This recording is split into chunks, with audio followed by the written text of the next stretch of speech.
السلام عليكم ورحمة الله. هنكمل تعليمنا بمايكروسوفت اكسس في الكويري.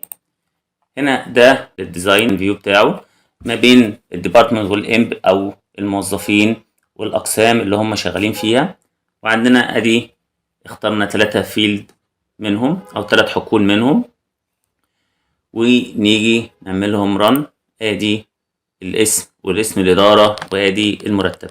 افرض احنا دلوقتي عندنا في الكويري اللي موجود ده عايزين نعمل مجاميع ليهم، نشوف قد ايه ناس مثلا اشتغلت في الاداره الماليه، قد ايه مجموع مرتباتها، كل واحد فيه مثلا كام واحد شغال في الاداره. هنيجي بس نيجي نعمل كده. في عندنا فوق كده حاجه اسمها توتالز. اول ما ندوس عليه هيظهر عندنا بقى في جروب تحت في التوتال، جروب باي للثلاث حقول، او هنا زي ما احنا شايفين هنا في الاعمده الثلاثه ديت. ولو احنا عملنا ران كده وشفناهم هتلاقي فيه هنا كل واحد اسم. طبعا احنا مفيش نفس الريكورد او السجلات موجوده، عشان مفيش واحد اسمه احمد يسري تاني او واحد اسمه ابراهيم حماده، فالاسامي تعتبر هنا يونيك او الاسامي مش متكرره. طيب احنا عايزين نعمل مجاميع، ما هنيجي عند الاسم مثلا نخليه في حاجه تانية اسمها كاونت. الكاونت هنا يعني انا عايز اقول له عد لي كل واحد مثلا هنا قد ايه وجروب للمرتبات. لما انا اجي اقول له فيو هتلاقي هنا في الاداره القانونيه في 2 ومجموع مرتباتهم دي. في الاداره تانية برضو ادي هو راح على كل مرتبات اللي موجودين هنا وجمعها، عشان احنا برضو عاملين جروب باي للمرتبات. يعني اي حد في الاداره القانونيه مرتبه 4800 وعددهم 2. في الاداره برضو هنا في الاداره الماليه اللي هو 3000 عددهم 2، وفي 3 في الاداره الماليه مرتباتهم 6000. واحنا ضغطنا تاني برضو الديزاين وجينا هنا عند المرتبات، بدل ما نقول لا المرتب انا عايز مجموع المرتبات في كل اداره، هاجي هنا في صم وادوس صم. هنا جروب اسم القسم وعدد الموظفين اللي جواه ومجموع المرتبات، وهنعمل له رن. هتلاقي بص بقى هنا عندنا في إدارة الإنتاج هو موظف واحد بس ومرتباته مجموعة 4000، وفي عندنا في الإدارة القانونية 7 موظفين دي مجموع مرتباتها، وفي الإدارة المالية 14 موظف ودي مجموع مرتباتها. ده بالنسبة للصم. ولو جينا احنا هنا في كمان عملنا الامثال تاني هنا، هتلاحظ فيه حاجة اسمها افريج او المتوسط. لو دوسنا عليها كده عملنا ران هيبقى فيه ده المتوسط. طبعا هنا في كسور كتير، هنعمل بس كده ونيجي في بروبرتي شيت ونيجي عند هنا الفورمات هنخليها مثلا فيكست والديسمال بليسز 0. لو احنا عملنا له ران تاني هيشيل الارقام العشريه. ولو لاحظنا هنا هو على طول بيدي باي ديفولت sum of base cell average of كذا، بيحط بس الاي في جي اللي هي الفانكشن اللي احنا مختارينها ويزود اوف واسم الحقل. طب لو احنا مش عايزين كده، احنا عايزين ندي حاجه ليها معنى، يعني هنا الصم نيجي بس هنا ونعمل كده زوم ونيجي هنا نكتب مجموع المرتبات وكولون ونقول له اوكي ونيجي نعمل له ران. هيبقى مجموع المرتبات هنا ادي بقى هنا الصم، هو صم ليهم مجموع بس انا اللي اعطيهم اسم العمود.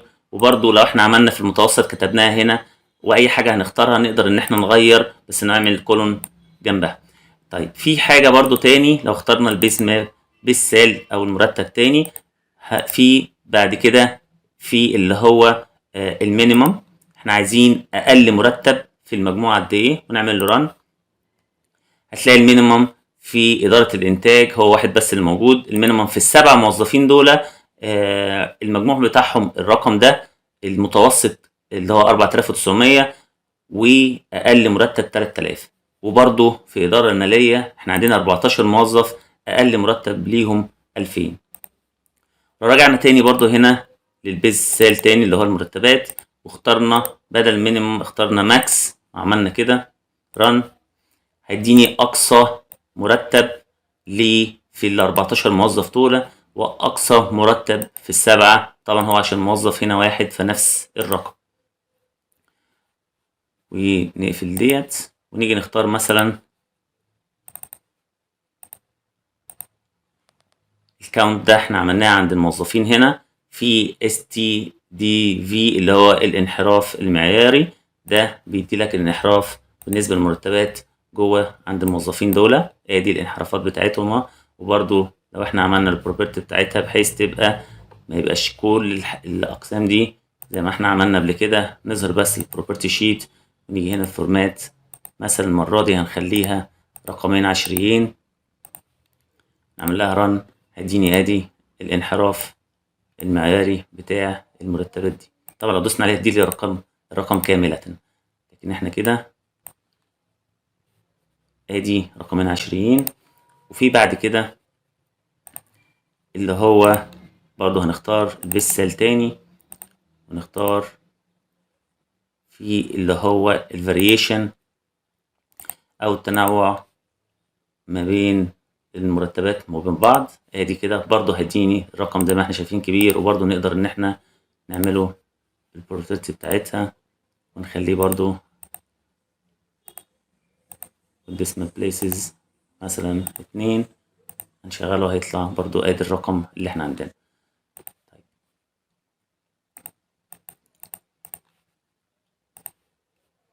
في بقى احنا ممكن نضيف كمان اللي هو مثلا تاريخ التعيين. احنا عايزين التاريخ التعيين ده لو احنا عملنا الجروب هيجيب لنا التاريخ، كل تاريخ يعمل له جروب ليه. يعني لو ضغطنا كده هتلاقي بص الارقام هنا زادت، بقى في الاداره القانونيه والاداره القانونيه، عشان احنا دلوقتي بقى تاريخ التعيين هيبقى في 3/3 ده اللي هو نفسه برضه في الاداره الماليه، وبقيه المجموعات بتاعته بقت هنا ال 14 موظف بتاعت الاداره الماليه اتقسموا على 3 رو، لان في متعين في 3/3 في 20/2 وفي 20/6. فعشان كده اتقسمت الموظفين وفقا اتعمل له جروب للتواريخ دي. لو احنا جينا هنا عملنا برضو الهايرد وقلنا بدل ما تبقى جروب مثلا نخليه فيرست، وهنا نخليه مثلا لاست، يبقى اول تاريخ تعيين واخر تاريخ تعيين في كل جروب. ادي الفيرست وادي اللاست بالنسبه للموظفين. ولو جينا هنا اخترنا بقى في اوبشن تاني اللي هو نختار مثلا برضو سبيسال، وهنا في حاجه اسمها اللي هو الوير ده ان احنا عايزين نعمل شرط. بس قبل ما نعمل شرط في الاكسبريشن، في لو احنا اخترنا الاكسبريشن هنا هيعمل حاجه عمليه على اللي احنا عاملينه ده. يعني مثلا انا عندي هنا الافريج او الصم بتاع مجموع المرتبات، انا مسميه هنا مجموع المرتبات.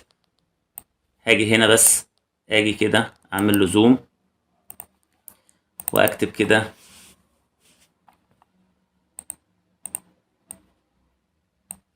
واقول له اوكي واعمل ران، هديني هنا اللي هي الضريبة ضرب لنا المجموع المرتبات ده في 10%. طبعا هنا الاكسبريشن عشان انا عامل مجموع مرتبات، لكن انا مثلا العمود عندي هنا المتوسط اسمه AVG of base sale. لو انا جبت نفس المسمى ده وضربته في مثلا 1% هيضرب لي دولة في 10%. يعني انا لو جيت هنا بدل ما عملت مجموع مرتبات وجيت هنا برضو اخترته اكسبريشن اللي هو السال ده، بس اما انا اعمل كده اقول له اوكي واجي اعمل له رن، هتلاقي في متوسط الضريبة. طبعا الارقام هنا ادي عشان برضو زي ما شايفين هنا لو احنا برضو عملنا كده وجينا عند ديت وعملناها بروبرتي شيت والفورمات عملناها مثلا برضو من غير ديسمال خالص، وجينا عملنا ران، ادي متوسط الضريبة. يبقى ده راح للاي في جي اللي احنا بنتكلم عليه اللي هو المتوسط، واتضرب ادي في 5%، ودي برضو الرقم ده اتضرب في 5%، وده اتضرب في 5%، واعطانا النتيجة اللي قدام. اخر حاجة في الاجريجيشن هنيجي هنا مثلا نختار برضو البسال، ونيجي هنا بدل ما جروب هنختار اللي هو الوير. يعني انا الوير بقول له شرط، انت عايز الشرط هنا ايه؟ بحيث ان انت تعمل شرط على الجروب او المجموعات اللي احنا بنعملها. افترض ان احنا عايزين اول ما دوسنا شرط، لاحظوا ان دي اتشالت. يعني احنا لو جينا عملنا جروب مثلا واحنا مختارينها، لو جينا اخترنا وير هتتشال على طول، لان ده يعتبر شرط مش مجموع، حتى مش هيظهر فيهم. طب احنا عايزين شرط من اللي هي الكويري اللي طالعين، عايزين شرط مثلا ان الناس اللي هو مرتباتها اعلى من 5000، وهنقول له ران. هيدينا ادي الارقام اختلفت، حتى في اقسام اتشالت، في بس ما فيش غير موظف واحد في الاداره القانونيه مرتبه 8000، و7 موظفين يتراوح مرتباتهم من 6 و10 10,000. احنا قايلين اكبر من 5000، ولو احنا كمان قلنا اكبر من 6000 هتلاقي السبعه دي تتشال. يعني لو جينا احنا هنا كده مثلا عملناها 6000 وقلنا ران، هتلاقي اتشال بقوا 4 بس، لان بقت المينيمم ادي 7 و10 واتشالت موظفين تاني. طبعا احنا عارفين قبل كده ان هنا الكريتيريا، ولو احنا عايزين نعمل اور، لو نزلنا اور تحت هيبقى ده وده. يعني مثلا اكبر من 6، ولو انا جيت قلت مثلا وكمان اكبر من 3000، هياخد من 3000 لغايه 6000، او هيجيب دولة او دولة. يعني لو عملت كده هيجيب لك طبعا العدد اكبر، لان الشرط جاب دوت وجاب ده. لو انا جيت عملت هنا بدل ما اور دي كتبت له اند،